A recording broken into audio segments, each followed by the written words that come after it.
नमस्कार दोस्तों, स्वागत है आप सभी का आपके अपने YouTube चैनल में। दोस्तों, आज मैं आपके सामने लेकर आया हूं एनडीए 1 2023 का ओरिजिनल क्वेश्चन पेपर। जी हां दोस्तों, आज मैं आपके लिए एनडीए 1 का क्वेश्चन पेपर लाया हूं 2023 का। दोस्तों, ये आपका है यहाँ पर गेट का क्वेश्चन पेपर। यहाँ पर आप सभी को पता है दो पेपर होते हैं एनडीए में। पहला होता है मैथ का, दूसरा होता है गेट का। तो गेट में आपके इंग्लिश के क्वेश्चन रहते हैं, जीके के और जीएस के, ये तीनों सब्जेक्ट के क्वेश्चन आपके रहते हैं। तो दोस्तों, आज मैं आपसे ये सीरीज स्टार्ट कर रहा हूँ। आज से अब मैं डेली कंटिन्यू आपके लिए ओरिजिनल क्वेश्चन पेपर की ये सीरीज लाऊंगा, जिसमें मैं टोटल डेली 25 क्वेश्चन आपको बताऊंगा। 25 क्वेश्चन आपके सामने रखूंगा, उनके आंसर आपको बताऊंगा, जिससे आप आसानी से ये पता लगा सकें कि कैसे क्वेश्चन आपके एग्जाम में पूछे जाते हैं और क्या लेवल रहता है और किस तरीके से आप अपनी तैयारी को कर सकते हैं। तो दोस्तों, आपकी तैयारी को बेहतर करने के लिए एक सीरीज़ मैंने स्टार्ट की है ओरिजिनल क्वेश्चन पेपर की। तो आज मैं जीएस के 25 क्वेश्चन आपसे डिस्कस करूंगा। ये स्टार्टिंग में जो 50 क्वेश्चन है ये इंग्लिश के आते हैं और 50 क्वेश्चन नंबर 51 से जो है वो आपके जीके और जीएस के रहते हैं। तो 51 से यहाँ पर मैं आपसे स्टार्ट कर रहा हूँ। यहाँ क्वेश्चन नंबर 1 है आपका दोस्तों, ये जीएस का है दोस्तों। स्टार्टिंग के यहाँ पर दोस्तों जो 5 से 6 क्वेश्चन हैं वो आपके हैं फिजिक्स के। उसके बाद आपके ऐसे ही बायो के रहेंगे, 5 से 6 क्वेश्चन बायो के रहते हैं, 5 से 6 केमिस्ट्री के रहते हैं, 5 से 6 हिस्ट्री के, 5 से 6 ज्योग्राफी के। तो जितने भी जीके आती है, जितनी भी जीएस आती है, ओवरऑल आपसे क्वेश्चन पूछे जाते हैं एनडीए में। तो यहाँ पर आप कोई भी चीज़, कोई भी सब्जेक्ट मिस मत करना, बहुत ही इंपॉर्टेंट है आप सभी के लिए। और दोस्तों, सबसे इम्पोर्टेंट, मैं हिंदी में और इंग्लिश में दोनों में आपको बताऊंगा, दोनों में क्वेश्चन आपको समझाऊंगा। इंग्लिश वाले भी जुड़े रहें और हिंदी वाले भी जुड़े रहें, क्योंकि दोनों लैंग्वेज में आज मैं आपको दिखाने वाला हूँ।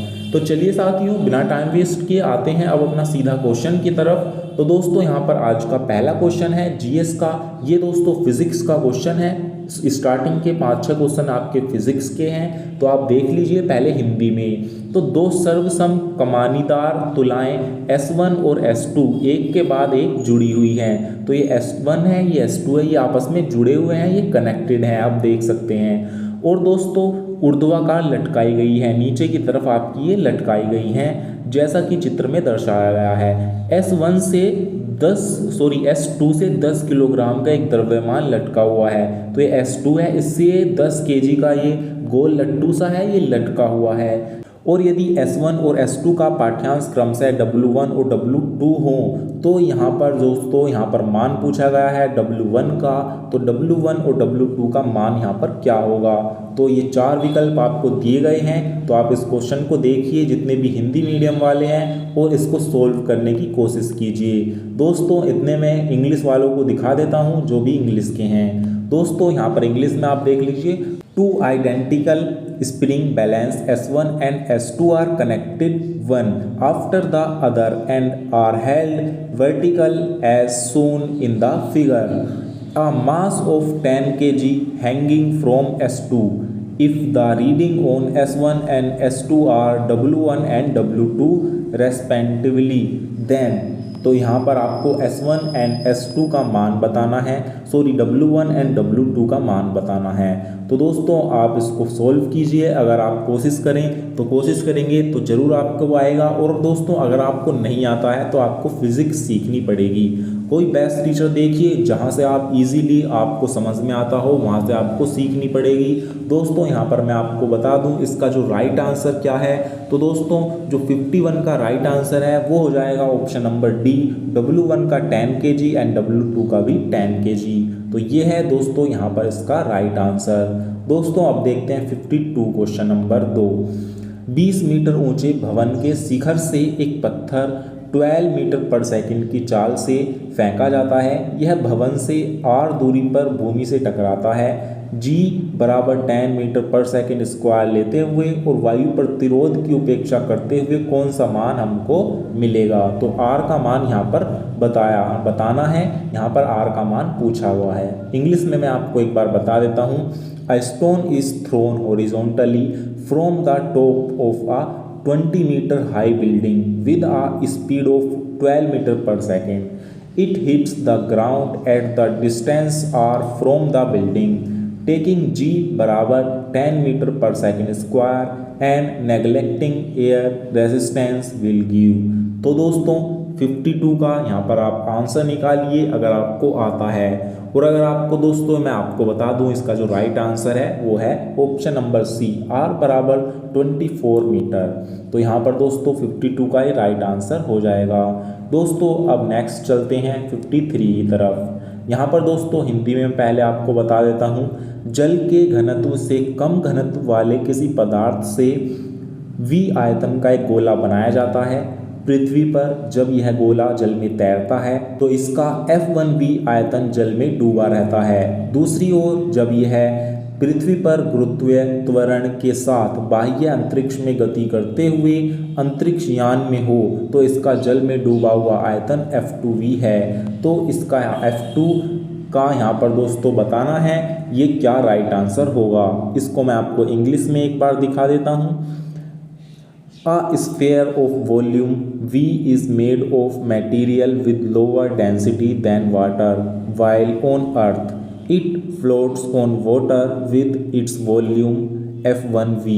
Submerged, on the other hand, on a spaceship accelerating with acceleration in outer space, its submerged volume in water is F25 then। तो दोस्तों इसका आपको सॉल्व करना है। इसको यहाँ पर आप देख सकते हैं फिजिक्स का जो लेवल है वो इस तरीके का लेवल आता है, तो आपको ऐसे क्वेश्चंस आने चाहिए। तो दोस्तों आपको तैयारी अपनी बहुत अच्छे से करनी होगी तभी आप इसको निकाल पाओगे इसके एग्ज़ाम को।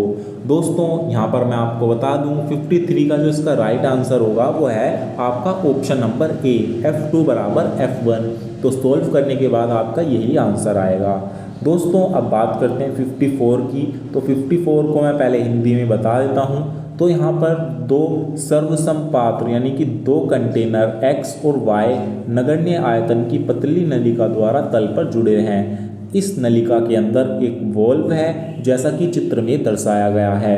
प्रारंभ में पात्र X के अंदर h ऊंचाई तक एक द्रव भरा हुआ है और पात्र Y खाली है। जब वॉल्व खोला जाता है तो दोनों पात्रों में समान मात्रा में द्रव साम्यावस्था यानी कि इक्विलिब्रियम में होता है। यदि वाल्व खोले जाने से पहले द्रव की प्रारंभिक स्थिति जो ऊर्जा है, प्रारंभिक स्थितिज ऊर्जा वो P1 है और अंतिम स्थितिज ऊर्जा P2 है, तो यहाँ पर इसको सोल्व करके इसका मान बताना है।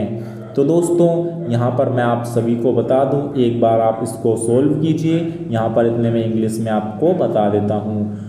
To identical containers X and Y are connected at the bottom by a thin tube of negligible volume. The tube has a valve in it as shown in the finger. Identically container X has a liquid filled up high H in it and container Y is empty.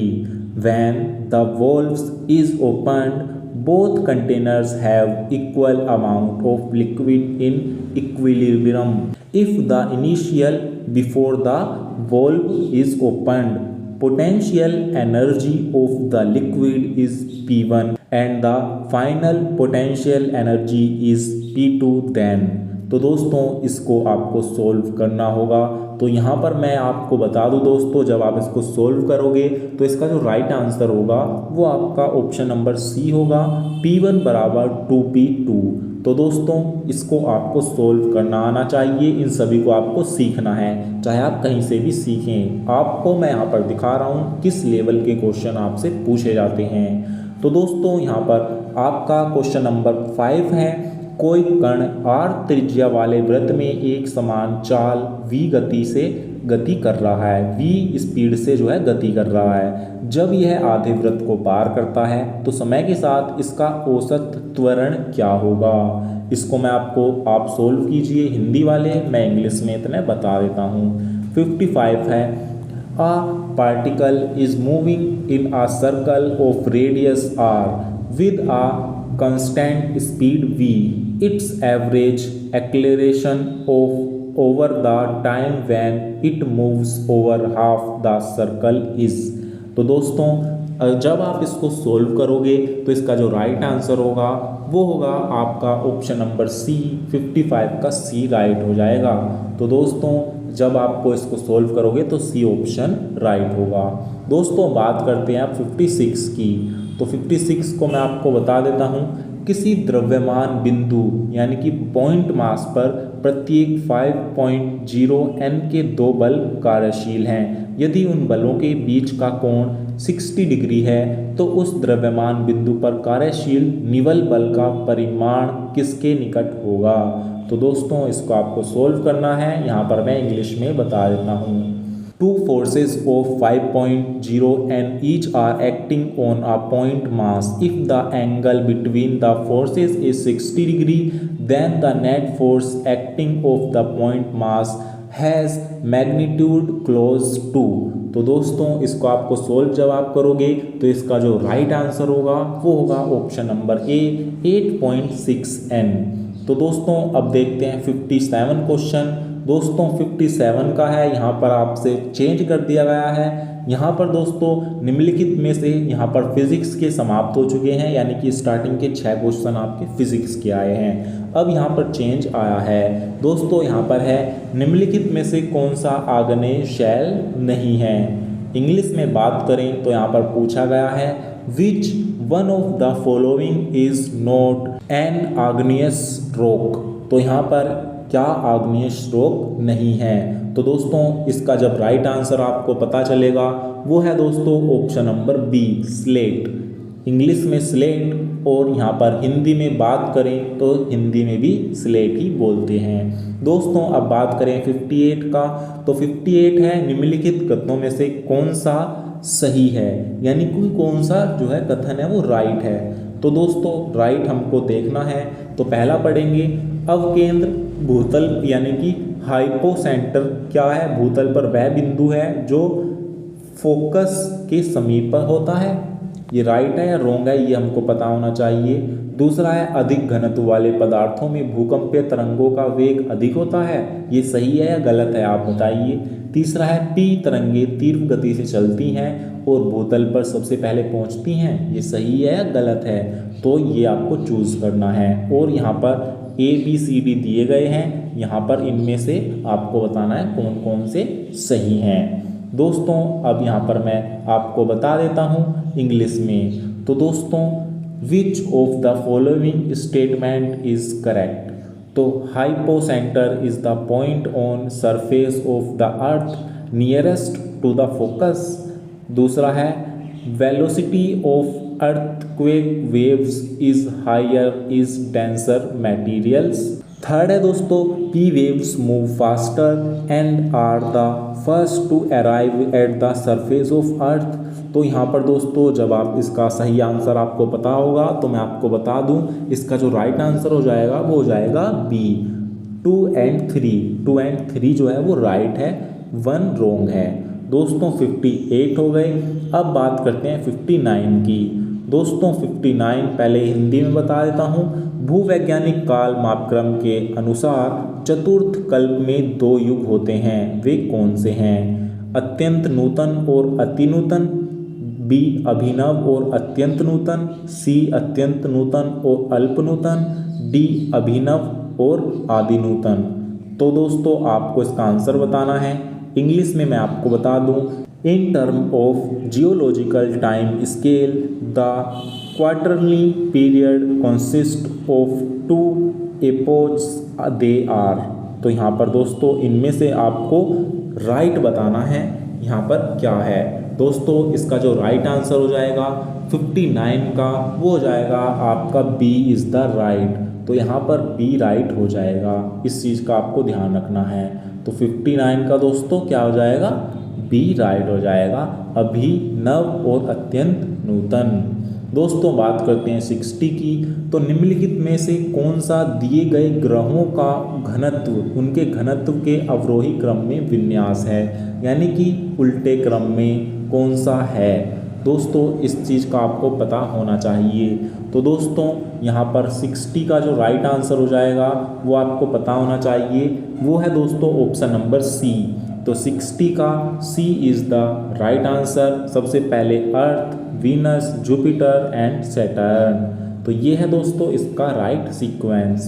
दोस्तों बात करते हैं 61 की, निम्नलिखित में से कौन सी शीत धारा नहीं है। तो दोस्तों 61 का जो राइट आंसर हो जाएगा वो मैं आपको बता दूं, वो हो जाएगा बी, पूर्वी ऑस्ट्रेलिया धारा शीत धारा नहीं है। इंग्लिश में बात करें तो इंग्लिश वाले देख लीजिए, which one of the following is not a cold current. तो इसका जो राइट आंसर होगा वो होगा बी।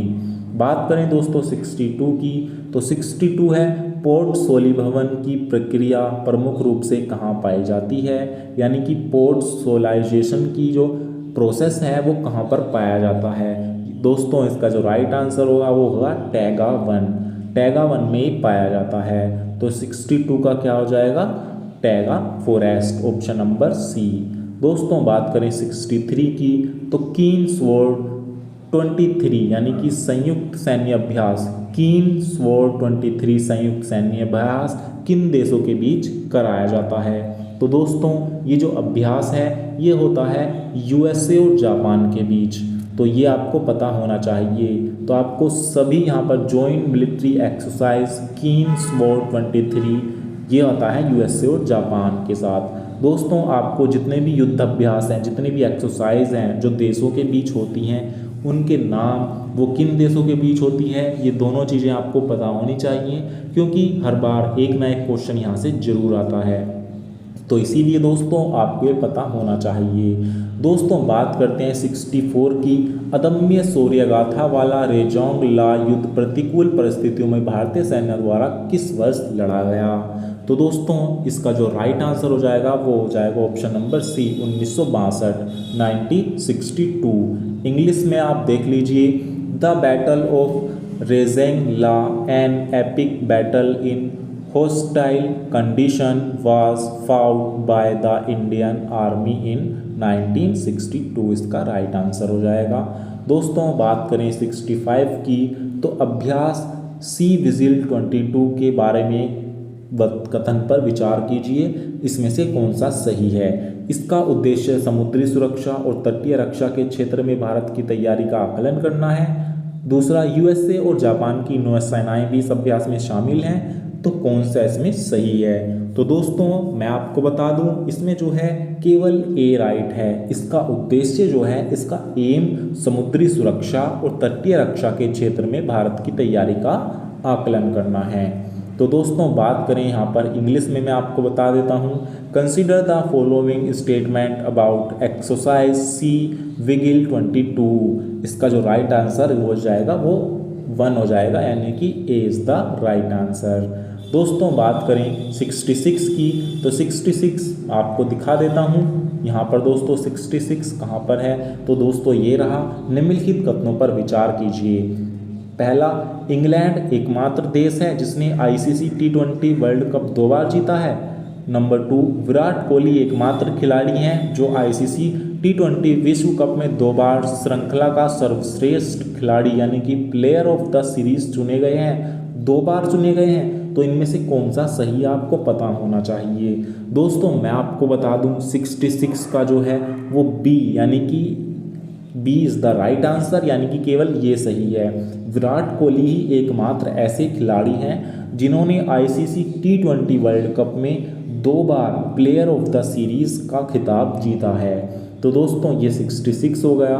अब दोस्तों बात करते हैं 67 की, तो 67 है, निम्नलिखित में से कौन सा वर्ष 2022 में रसायन शास्त्र यानी कि केमिस्ट्री में नोबेल प्राप्तकर्ता नहीं है। यानी केमिस्ट्री में 2022 में किस किस को नोबेल मिल चुका है वो आपको पता होना चाहिए, और इन चारों में किसको नहीं मिला है वो राइट आंसर हो जाएगा। तो दोस्तों इसका जो राइट आंसर है 67 का वो हो जाएगा बी।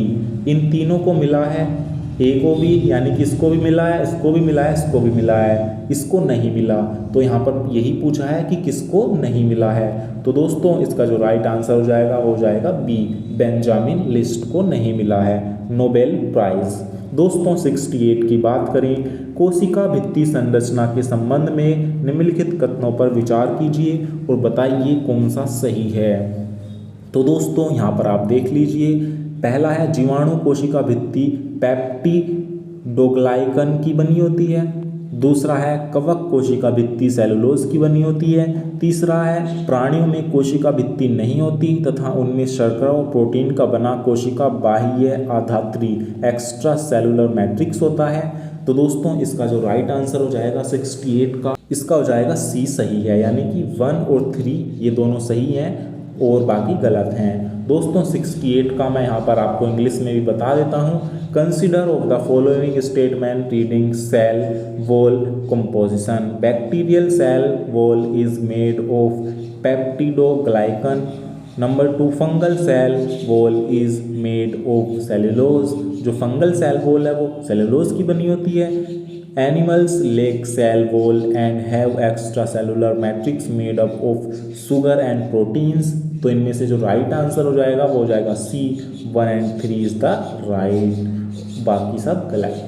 तो दोस्तों 68 के बाद आते हैं 69 पर। 69 है निम्नलिखित में से कौन सी संरचना प्राक केंद्रिक कोशिका यानी कि प्रोकैरियोटिक सेल नहीं है, यानी कि इनमें से कौन सी प्रोकैरियोटिक सेल नहीं है। ए कोशिका भित्ति, बी राइबोसोम, सी केंद्रक, जी यहाँ पर प्लाज्मा मेम्ब्रेन। तो दोस्तों इसका जो राइट आंसर हो जाएगा वो हो जाएगा सी, केंद्रक जो है न्यूक्लियस जिसको बोलते हैं वो एक प्रोकैरियोटिक सेल नहीं होती है।